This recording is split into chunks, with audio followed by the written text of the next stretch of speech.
Hello, I'm William. Welcome to my second video. This time you will hear the poem that is my personal favorite, William Wordsworth's iconic ode, Intimations of Immortality from Recollections of Early Childhood. However, first I will share with you some thoughts about weight loss, diet, and nutrition. There have been a couple times in my life when I have struggled with weight gain and loss, and so I know how difficult this can be to control. However, the biggest challenge in my life with diet came when I was in my 20s, and that launched me on a broad investigation of nutrition. The information that I found most useful came from a doctor who lived 150 years ago. And this physician had a patient who was a veteran of the Civil War, and this man had received a wound that healed improperly so that he had a permanent opening through his abdomen into his stomach. And this allowed the doctor to conduct experiments on digestion. So I'll tell you what he found. First, fats have to be broken down before any other digestive process can occur. And so fats have the effect of slowing down digestion.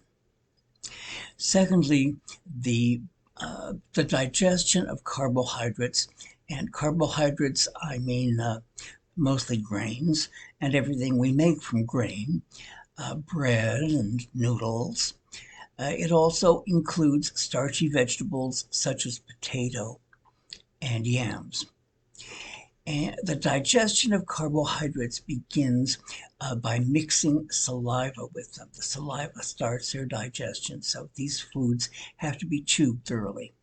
And then they remain in the stomach for a long time, almost 2 hours, and they require a digestive environment that is low in acidity. Proteins, on the other hand, proteins are meat, eggs, milk products, peas and beans. Proteins need to stay in the stomach for about 1 hour and require a digestive environment that is high in acidity. Fruits and sugars, if taken by themselves, will pass through the stomach in about 1/2 hour. However, if they are mixed with other types of food, carbohydrates and protein, they will remain in the stomach longer than they need to. And what happens is that the sugar begins to ferment. Yes, your body will actually produce alcohol, but it is a small amount, usually, that your system can metabolize. Green vegetables can be eaten by themselves or with other vegetables. They don't require a specific digestive environment, and so they're the type of food that is most compatible with other foods to mix in. Now, the typical American meal contains all these kinds of foods at one sitting. And that means that nothing gets digested in an optimal way. The semi-digested food is what lines our intestines, and as it decays, it becomes increasingly toxic to our system. A cookie combines flour, carbohydrate, protein, sugar, and fat, and that is a pretty toxic combination. The point is not that you should never eat cookies, but that you should limit yourself to 2 or 3. Don't finish off the whole box because they can be a challenge to your stomach. So I've given you some information to digest about digestion. In future videos, I'll offer some tips as to how to incorporate these principles into your daily life. And so now on with the poetry. Wordsworth's ode, Intimations of Immortality from Recollections of Early Childhood. As you hear this poem, you will recognize phrases that have become part of our language, such as trailing clouds of glory and splendor in the grass. Wordsworth prefaced the poem with 3 lines from an earlier poem of his. They are, "The child is father to the man, and I would wish my days to be bound each to each by natural piety." This is the timely utterance to which he refers. There was a time when meadow, grove, and stream, the earth and every common sight, to me did seem apparelled in celestial light, the glory and the freshness of a dream. It is not now as it hath been of yore. Turn wheresoe'er I may, by night or day, the things which I have seen, I now can see no more. The rainbow comes and goes, and lovely is the rose. The moon doth with delight look round her when the heavens are bare. Waters on a starry night are beautiful and fair. The sunshine is a glorious birth, and yet I know, where'er I go, that there hath passed away a glory from the earth. Now, while the birds thus sing a joyous song, and while the young lambs bound as to the tabor's sound, to me alone there came a thought of grief. A timely utterance gave that thought relief, and I again am strong.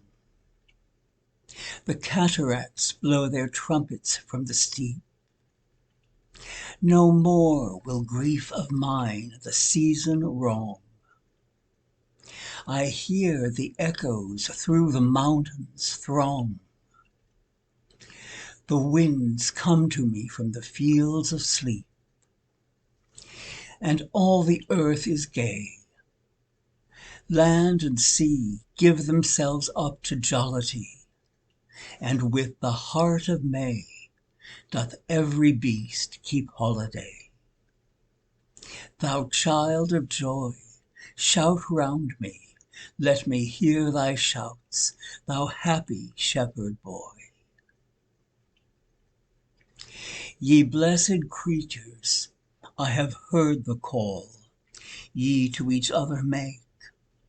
I see the heavens laugh with you in your jubilee. My heart is at your festival, my head hath its coronal. The fullness of your bliss I feel it all. O evil day, if I were sullen, while earth herself is adorning this sweet May morning, and the children are culling on every side in 1,000 valleys far and wide, fresh flowers, while the sun shines warm and the babe leaps up on his mother's arm. I hear, with joy I hear. But there's a tree of many one, a single field which I have looked upon. Both of them speak of something that is gone. The pansy at my feet doth the same tale repeat. Whither is fled the visionary gleam? Where is it now, the glory and the dream? Our birth is but a sleep and a forgetting. The soul that rises with us, our life's star, hath had elsewhere its setting, and cometh from afar. Not in entire forgetfulness, and not in utter nakedness, but trailing clouds of glory do we come, from God who is our home. Heaven lies about us in our infancy. Shades of the prison house begin to close upon the growing boy, but he beholds the light, and whence it flows, he sees it in his joy. The youth who daily farther from the east must travel, still is nature's priest, and by the vision splendid is on his way attended. The man at length perceives it die away, and fade into the light of common day. Earth fills her lap with pleasures of her own, yearnings she hath in her own natural kind, and even with something of a mother's mind, and no unworthy aim. The homely nurse doth all she can to make her foster child, her inmate, man, forget the glories he hath known, and that imperial palace whence he came. Behold the child among his newborn blisses, a 6 years' darling of a pygmy size. See where mid work of his own hand he lies, fretted by sallies of his mother's kisses, with light upon him from his father's eyes. See at his feet some little plan or chart, some fragment from his dream of human life, shaped by himself with newly learned art. A wedding or a festival, a mourning or a funeral, and this hath now his heart, and unto this he frames his song. Then will he fit his tongue to dialogues of business, love, and strife. But it will not be long ere this be thrown aside, and with new joy and pride the little actor cons another part, filling from time to time his humorous stage with all the persons down to palsied age that life brings with her in her equipage, as if his whole vocation were endless imitation.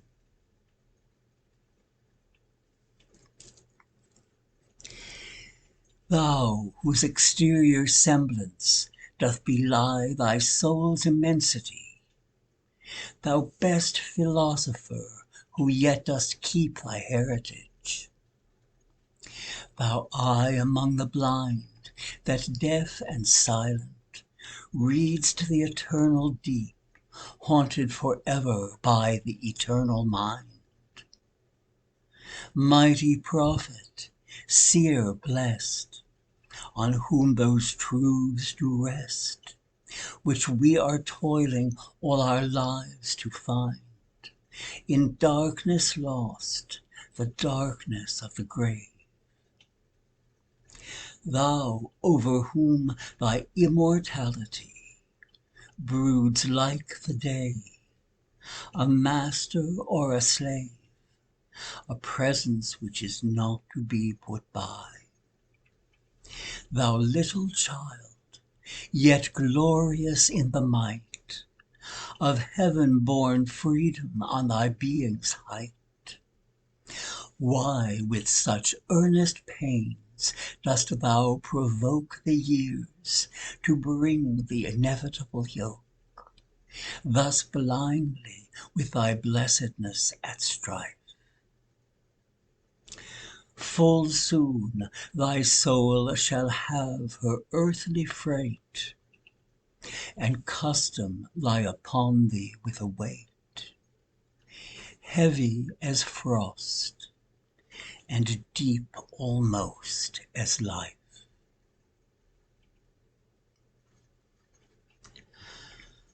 O joy, that in our embers is something that doth live, that nature yet remembers what was so fugitive.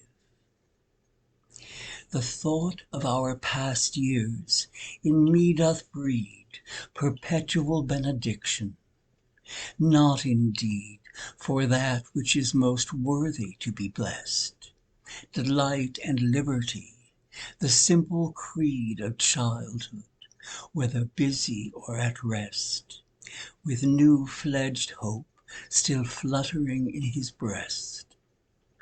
Not for these I raise the song of thanks and praise, but for those obstinate questionings of sense and outward things, fallings from us, vanishings, blank misgivings of a creature moving about in worlds not realized, high instincts before which our mortal nature did tremble like a guilty thing surprised. But for those first affections, those shadowy recollections, which be they what they may, are yet the fountain light of all our day, are yet a master light of all our seeing. Uphold us, cherish, and have power to make our noisy years seem moments in the being of the eternal silence. Truths that wake to perish never, which neither listlessness nor mad endeavor, nor man nor boy, nor all that is at enmity with joy, can utterly abolish or destroy. Hence, in a season of calm weather, though inland far we be, our souls have sight of that immortal sea which brought us hither, can in a moment travel thither, and see the children sport upon the shore, and hear the mighty waters rolling evermore. Then sing, ye birds, sing, sing a joyous song, and let the young lambs bound as to the tabor's sound. We in thought will join your throng, ye that pipe and ye that play, ye that through your hearts today feel the gladness of the May. What though the radiance which was once so bright be now forever taken from my sight? Though nothing can bring back the hour of splendor in the grass, of glory in the flower, we will grieve not, rather find strength in what remains behind, in the primal sympathy which having been must ever be, in the soothing thoughts that spring out of human suffering, in the faith that looks through death, in years that bring the philosophic mind. And oh, ye fountains, meadows, hills, and groves, forebode not any severing of our loves. Yet in my heart of hearts I feel your might. I only have relinquished one delight, to live beneath your more habitual sway. I love the brooks which down the valleys fret, even more than when I tripped lightly as they. The innocent brightness of a new-born day is lovely yet. The clouds that gather round the setting sun do take a sober colouring from a soul that hath kept watch o'er man's mortality.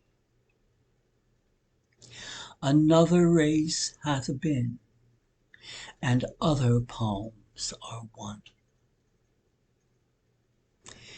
Thanks to the human heart by which we live, thanks to its tenderness, its joys and fears. To me, the meanest flower that blows can bring thoughts that do often lie too deep for tears.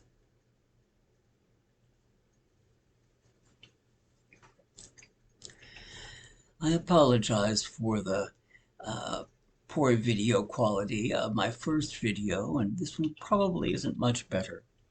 I hope that the audio quality is adequate because that's more important.